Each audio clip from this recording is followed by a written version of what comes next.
Hello everyone, welcome back to the Boudoir. It is time to continue our Disney Princess series. If you missed the last two episodes, we talked all about Snow White and then we also talked about Cinderella, and we kind of debunked some weird rumors that were going around how these girls are just sitting there waiting on princes, and that was totally not true. Spoiler alert. Not according to my calculations. So if you'd like to go ahead and see those deep dives on those two movies, you can check them out in the Disney Princesses Modern Reimagining whatever we're doing playlist. So today we are going to be talking about Sleeping Beauty. Disney friends, look, I'm new to the Disney adult thing, okay? So when I say this, don't jump me guys, because I'm a new member, okay? This movie was a snooze fest. Pun somewhat intended, because yes, this movie's called Sleeping Beauty. This was so boring, and I don't want it to be boring. I didn't want it to be boring, but I was like, thank God this movie's only like an hour and 19 minutes, because I'm bored to tears right now. I don't know what it is. I think because I liked Cinderella so much. Like, if you guys watched my last video, you guys know I loved this movie. It literally changed my life for the better, and it's now one of my favorite Disney princess movies. Out of the three that we've watched so far, Snow White, Cinderella, and Sleeping Beauty, Cinderella is definitely my favorite. You know what, we just had such a great week. I was just feeling all the emotions. I was feeling all of the whimsy and the beauty. I officially called my truce when it comes to making fun of Disney adults. Not that I was like actually doing that for real, but I will no longer be engaging in that behavior because I see what you guys see. This movie, however, was so boring, and I don't want it to be, but it was. So for full disclosure, even when I was younger, Sleeping Beauty was just not on my radar. Like, it was just not a movie I was like fiending to watch. She was not one of the princesses I really paid attention to.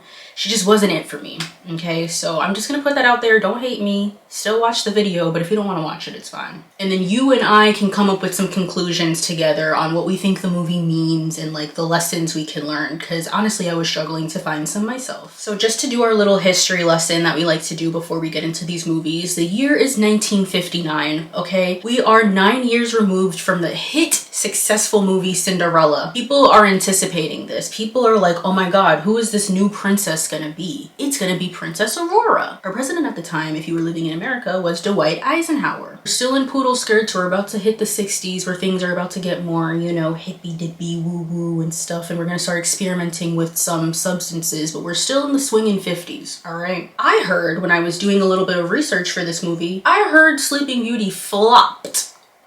I heard it flopped. And I also heard that the animation was so specific, and like Walt was going for like such a specific look, especially for that one scene, we'll get to it later, but they were so specific with the animating style that they had to go back and like redo it so many times. And one of you lovely people told me that the animation style that they used to use for these old Disney princess movies was called, let me get the exact terminology, rotoscoping, which is basically an animation technique where they will have actors come in and like do the scenes that they're supposed to be doing, and then the animators will trace over their bodies to kind of use as like a template for the scene, which is really cool to me. Like, this is some really cool technology, especially for like these times. And the woman who voiced Aurora, Mary Costa, is still alive and well, and she is one of the Disney legends. I believe she was nominated in like the 2000s or something, or maybe the 90s, but she is still alive and well. She is living it up. And let's just, before we get into this video, okay, that woman has an amazing singing voice. Like, even her speaking voice is so beautiful. It sounds so rich and full, and she's definitely one of like the best voices so far out of all of the Disney princesses. They're all great, they're all fantastic, but Mary Costa was doing her thing in that booth. I don't know what she was doing, but she was doing it. And another fun fact, Aurora has the shortest screen time out of all of the Disney princesses at only 18 or 19 minutes, I believe. And then coming at number 2 was Princess Tiana. But yeah, when they first dropped this movie, it flopped.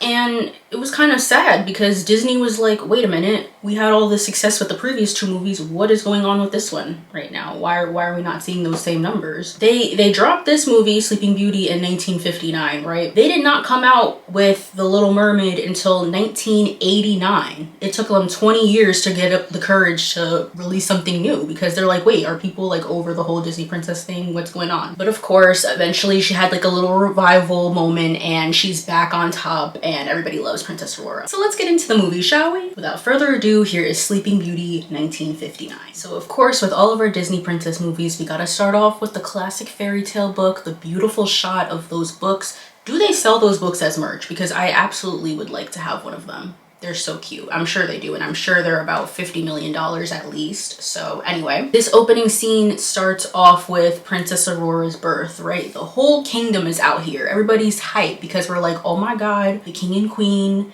King Philip and the queen, who does not get a name, I believe, are having their first child, and she's about to be the princess of this whole kingdom. It is a cause for a celebration, people. So everybody's happy, everybody's outside, they got on their best clothes, and we're like, you know, anticipating the arrival of this beautiful baby girl. And her parents named her Aurora after the dawn. I believe Aurora is Latin for something about dawn or sunshine, and that's where she gets her name from. Beautiful name. Aurora is such a beautiful name. So, you know, we're at this birth celebration, everybody's happy, everybody's living, you know, the mom is looking at the baby with so much love. The king of another kingdom comes through with his son, which is Prince Philip, and I believe he's like 4 or 5 at the oldest, the little boy. And so they bring a gift because they're like, you know what, you're a king, I'm a king. You have a newborn child. I have a somewhat newborn child. Why don't we join forces and have them marry one another so that we can just combine forces and rule over everyone, right? So then King Stefan is like, you know what, you're right, you're right. So they walk up to the baby's crib, and the little boy, who is the Prince Philip, hands her a gift, you know, to present to the new princess. Of course, this kid's like 4 or 5. He doesn't want to be there, so he's like making faces. He's like,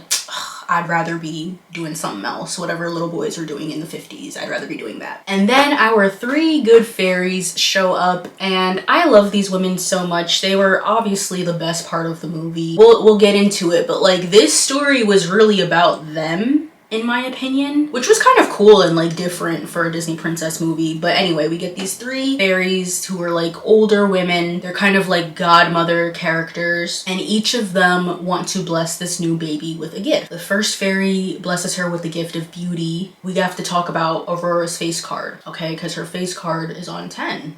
We can't deny that. She has a lethal face card. The eyebrows were on point. The hair was flowing. The lip color was lip coloring. Everything was great. So you know what? That beauty that she gifted her really came through. So that was the first gift. Now the second fairy is like, I'm going to give you the gift of song. You're gonna have the most beautiful singing voice, and you're just gonna bless us with your vocal abilities. And that she does, okay? She definitely gave Aurora some pipes, and I was here for that. And now the third fairy is like, okay, time for my gift. But before she can give her gift, Maleficent comes through.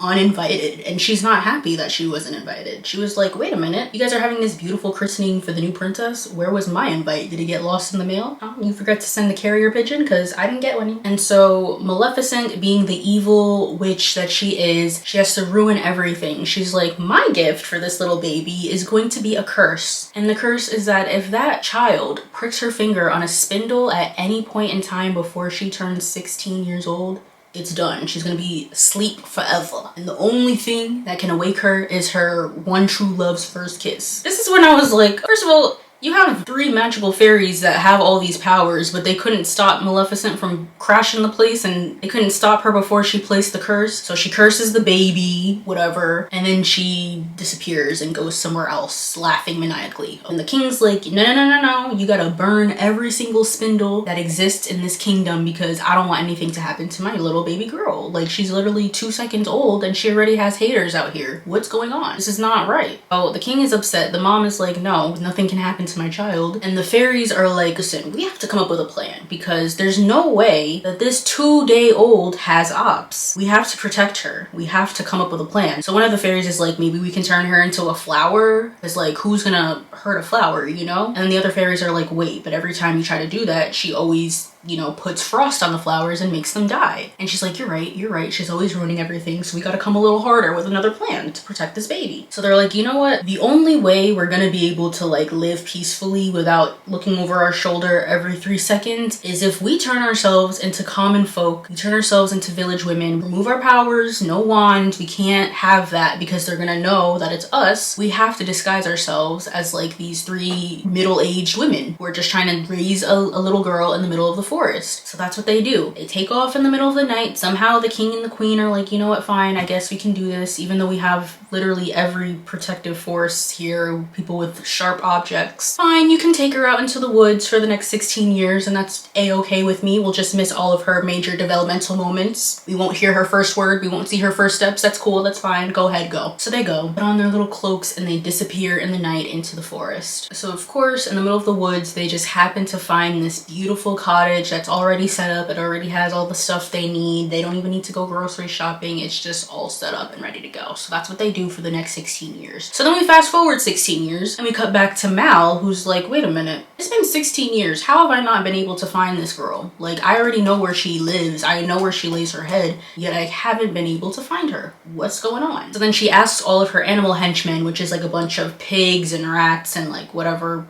else. She has like a little evil bird sidekick too. She's like, you guys need to go out and find this girl because there's no way it's been 16 years and she hasn't accidentally pricked her finger yet. So she's like, go find her and go find her fast. But because these animals are so one-track minded, they've been looking for a baby these past 16 years. Baby, not like a grown woman or like a teenager. They're looking for a baby 16 years later. And she's like, well, yeah, that's why you haven't found her, because you're looking for an infant. She's 16. Like, it's been years. Come on, get with the program. So they finally understand the assignment and they go find her, whatever. So then back at the cottage, the fairies are planning out Aurora's 16th birthday. Oh, and when they took her into the forest, they changed her name because they're like, we can't be calling her Aurora. If people are going to be looking for an Aurora, we have to call her something else. So they come up with the most beautiful name, might I say. Her name was Briar Rose.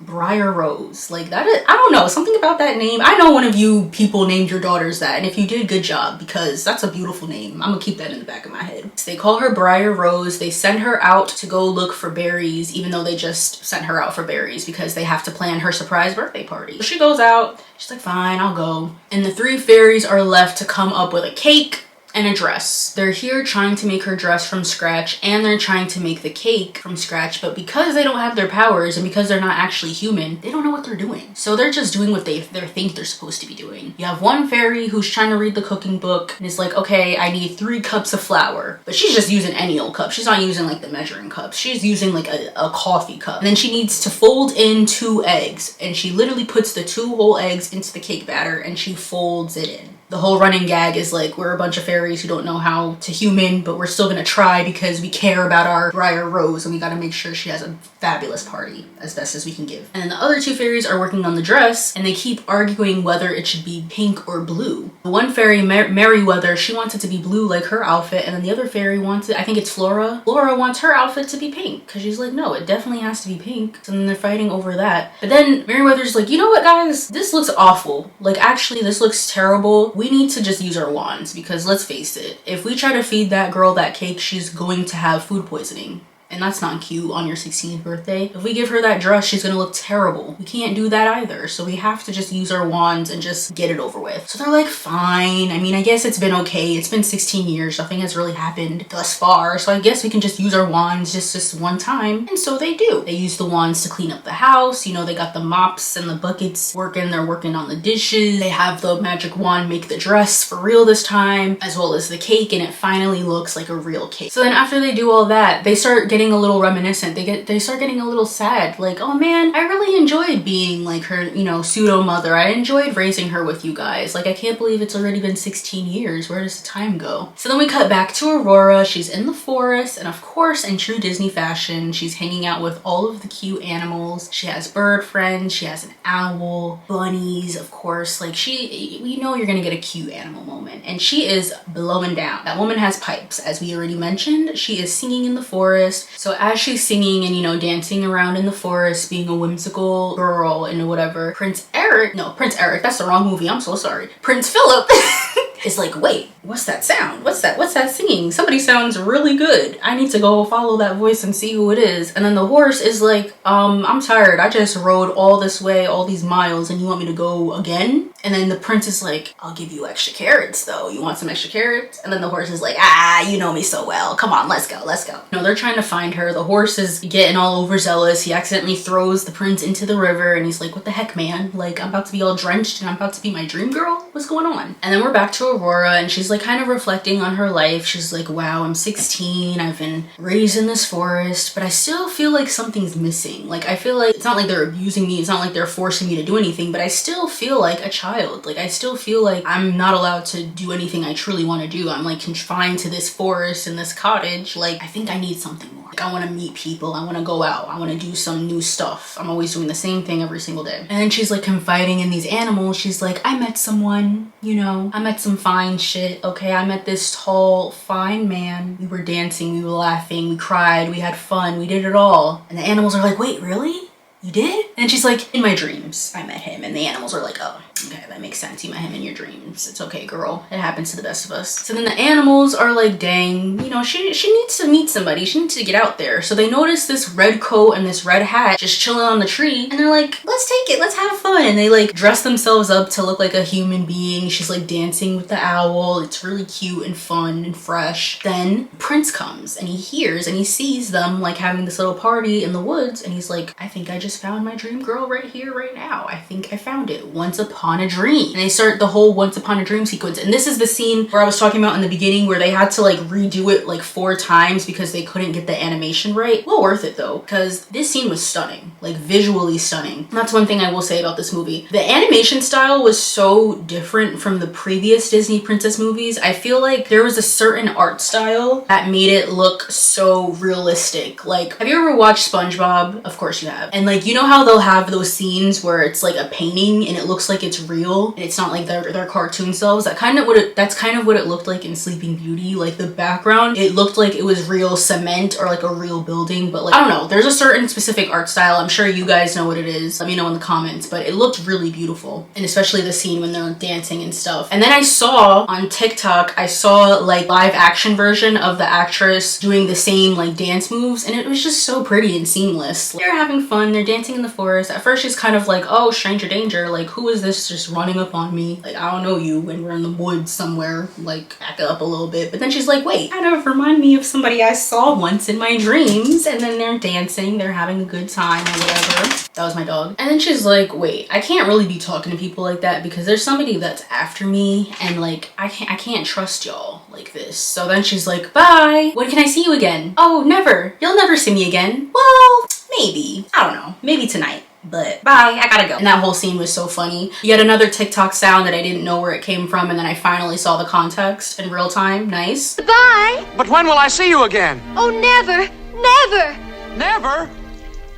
Well, maybe someday. So then she runs away, she leaves him in the woods, and then he's like, okay, I guess I'll see her tonight for her birthday or whatever. I like this scene, but then I also was kind of like, because I kind of hate the miscommunication trope. I don't know if this was technically considered miscommunication, but it was the whole like omitting information. Like she could have just said, hey, I can't be talking to you like this because X, Y, and Z. But then I also understand like you can't just be telling people that people are coming after you because you don't know who's an op and who's not. So now we're back at the cottage. You know, they were having the fight over the dress. Should it be pink? Should it be blue? It should be blue. No, it should be pink. And then like their wands are literally like causing pink and blue sparks to fly everywhere like it's a gender reveal party. And in the midst of them doing all that, the bird is over, like the bird can see all of the sparks in the air, and he's like, oh, I found her. So then Aurora's all happy when she comes back. Oh, sorry, Briar's all happy when she comes back home. She's like, guys, I just met the one. I just met some fine shit, okay? And like I just really feel like this is the moment that I was looking for. Like I just really feel like I found him. And then the aunts are like,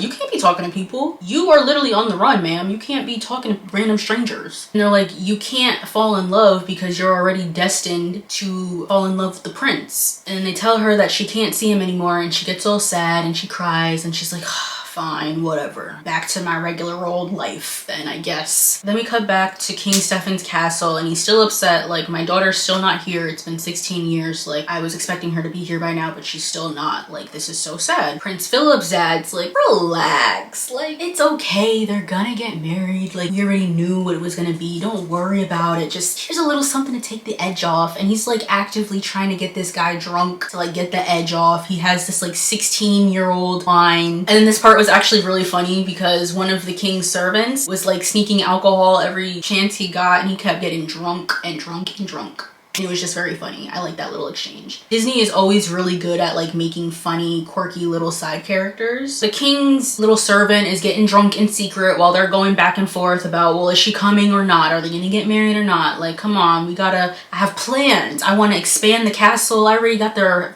rooms made. Like, it's gonna be fine. I got a 40-room mansion just waiting for them to come back. Don't worry about it. And then Aurora's dad's like, slow down, Savannah. They're not even married yet. Like, we don't even know what's gonna happen. Can I see my child first? Like, it's been 16 years. I haven't even looked her in the eye in 16 years. Like, relax. And the other king's like, what? You trying to say my son is not good enough for your daughter? And then King Stefan's like, what? You trying to say that my daughter's not good enough for your son? And then they kind of have a little like drunken spat, and then they're like, wait, what are we doing here? Come on, it's gonna be okay. They're gonna get married. Like, let's just put this all behind us. It's gonna be okay. We're just all feeling a little tense right now. So then Prince Philip and his horse come back home, and he's like, Dad, I am so happy. The birds are shining. The birds are shining. I am so happy. The birds are singing. The sun is shining, and I met the one today. And then his dad's like, wait, huh? You met who? You already have a one. You don't need another one. You have a one already. In Prince Philip's mind, he thinks that Aurora was just some like regular old peasant girl. Like he doesn't know that she's the princess yet. So he just thinks he met some random girl who, you know, he just happened to fall in love with. But then the king is still under the impression that he's going to fall in love with Aurora, right? So then Prince Philip leaves again. He goes right back into the forest to go to the cottage where Briar/Aurora said to meet him later. And he's all happy. And then his dad's like, what am I gonna say? Like, what am I gonna tell her father?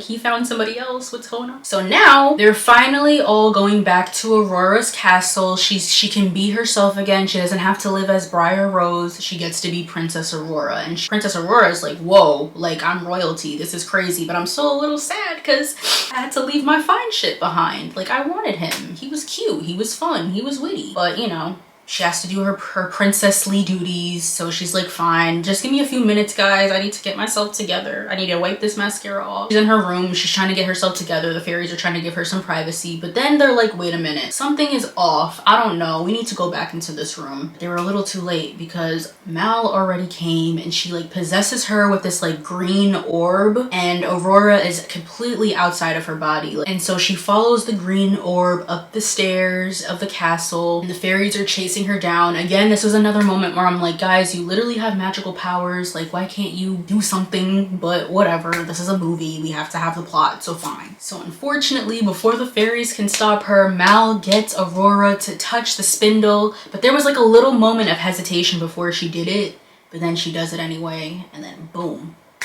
The curse is here, and on her 16th birthday too. Like, come on, this is crazy. She could have just waited a couple hours, but she didn't. So she's now asleep. She touched the spindle, and now the curse is on and popping. Dang. So now Aurora's unconscious, but it's now sunset, which means it's time for the party. Like, it's time for the princess to, you know, celebrate her birthday, but she is not here with us right now. She is asleep, sadly. So they're like, dang, what are we gonna do? Like, the party's here and she's not ready. So they decide, you know what, let's put the whole kingdom to sleep while we figure this out. We can just put a little spell, put everybody to night-night, and then we'll just figure out what to do and how to get her back to normal. So they put the knights to sleep, they put the party goers to sleep, they put the king and the queen to sleep. Like, everybody's just out taking a nap right now. So this buys them some time to like get the prince and figure out what we're gonna do. But before they put them all to sleep, the fairies overhear Philip's dad talking about how he met somebody in the forest, and the fairies are like, oh, that's Aurora. But they don't know it's Aurora yet because, you know, the whole miscommunication trope. We gotta love it, right? So they're like, oh my god, it was her. He fell in love with her. We have to go get him. We have to go fix everything. So as we know, Prince Philip was on his way to the cottage to go see what's up with Briar. But unfortunately, before the fairies can get to him and find him, they see that he was captured by Mal. So sad. But he is now the damsel in distress. And honestly, that moment was really cool. Like, I feel like that was the first time we saw like a Disney prince in action, which was really nice, and like a kind of a change up in the whole fairy tale stories. They're like, oh my god, we gotta get you out of here because you need to go get Aurora. That's your girl. That's your wife. So they have to go to this forbidden mountain, and it's really scary. There's a bunch of like gargoyles and like bridges and moats, and if you take one wrong trip, you're done. You're gonna fall into this like pit of fire. It's very scary looking, if I do say so myself, but they're like, we have to do this. We have to do this for our girl Aurora. So then in this moment, I was thinking, this is just my logic. Okay, I understand, you know. But then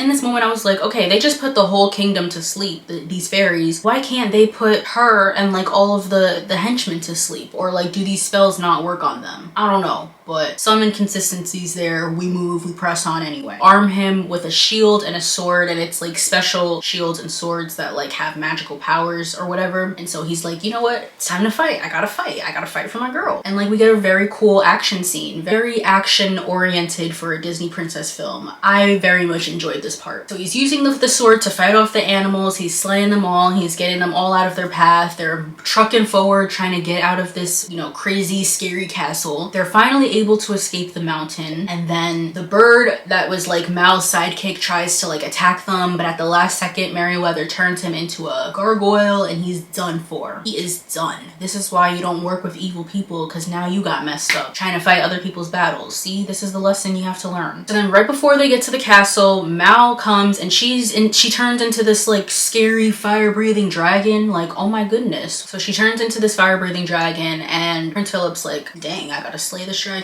but I gotta do it. I have to do what I gotta do to get to this girl. They go back and forth, and finally he's able to get one in on her, and she's done. They defeated the dragon Mal. It's all over. Finally get to the castle. Everybody in the castle is still asleep. Philip's like rushing up to Sleeping Beauty's room. He runs to her. He kisses her awake to break the curse. And then Aurora's back. She's here, y'all. She's here in all of her glory. They walk downstairs hand in hand. The family is so happy to see her. They haven't seen their daughter in literally 16 years, and they're finally looking at her all grown up, and it's just like a beautiful moment. They share a dance. They're having fun. Hee hee ha ha. Everybody's happy. Bill's dad is like, oh, I thought you met somebody else, but it turns out the someone was actually Aurora, so we're all good here. Don't have to worry. There's not going to be any sort of like points of contention here. We're all set. Everything is all good and dandy. And then the last scene, the fairies are still fighting over whether it should be a pink or blue dress. You know, they go back and forth. The storybook is closing. They're about to end. And then finally at the last second, it finally changes back to pink, and that is her dress. And then the movie is over. Woohoo!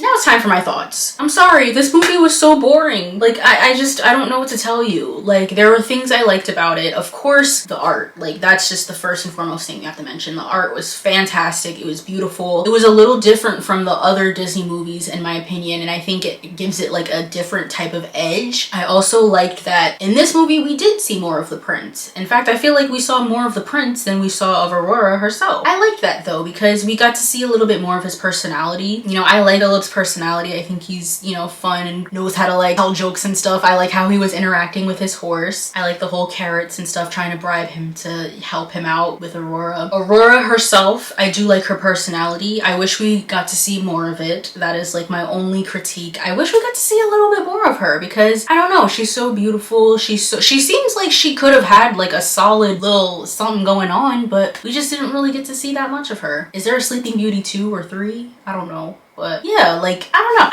I just, this wasn't doing it for me. Aurora is like, she's at this moment, out of the 3 movies I saw, it has to be Cinderella, then Snow White, then Aurora. Like, I don't know. It wasn't interesting for me. Like, I can still appreciate the movie for what it is. Like, of course it's beautiful. Of course the music was great. Just my personal opinion, I wasn't feeling it that much. Even growing up, she wasn't really hitting for me. Face card is on point, of course. It's not like I don't like her as a person. Like, she's great. I'm sure she's funny, kind, and cool. She just wasn't my cup of tea. I don't know. It just didn't hit the way I wanted it to hit, and I'm sorry. Now, I'm not gonna be one of those people that are gonna sit here and be like, ugh, she was only just sleeping throughout the whole movie and all she wanted was a kiss. And like, I'm not gonna say that, because I think that's just very disingenuous. Like, I'm not gonna sit here and say out of the whole hour and 19 minutes, that's all it was about. Like, no. I don't think that at all. And now the 3 fairies I think were great. I like their personalities. I like the depiction of like middle-aged thing to be the main characters, because they really were the main characters of this movie. Like, it really was about them trying to protect this little girl from evil and all of the dangers, which I really did like. And I like their little like witty back and forward with the whole, oh, this dress looks terrible. That's because it was on you. Like, that was funny. But the three fairies, cute, fun, and fresh. But again, not enough for me to like love the movie. Oh my god, I love this movie. Like, no. And then Prince, yeah, he had more personality in this movie, which I did like. Maleficent as a villain, obviously very scary, very villainy. But like, do we even know why she has such a vendetta against the princess? Did anybody ever explain that? Did I just miss that part? Like, why is she just popping in unannounced? If you like this movie and if Aurora is your favorite Disney princess, can you please let me know why? Because I genuinely want to understand. But for me, I feel like there's not enough substance in this movie for me to call her a favorite. So yeah, that's it. Like, I don't know. I don't have any thoughts really about this movie. Like, did I miss something? Did I miss like a major life lesson that like, oh my god, how did you not take this away from this movie? Don't forget to like this video and subscribe, and make sure you check out the other videos in my Disney Princess playlist. We're going to be going through all of the classic Disney movies, and maybe if I'm feeling charitable, we might go to the new school girlies, like the Meritas, the Tianas of the world. Perhaps. I don't know yet. We'll see. But if you're listening to me on Spotify and Apple or streaming services, don't forget to rate me 5 stars and make sure you leave a review if you feel so inclined to. Are you guys team pink dress or team blue dress? I don't know. I kind of like her in the blue dress, but I get they didn't want her to like be confused with Cinderella. I don't think anybody would have confused her. I don't know, but I personally like both, I guess. But yeah, I will talk to you guys next time. Take care and have an amazing week. Bye.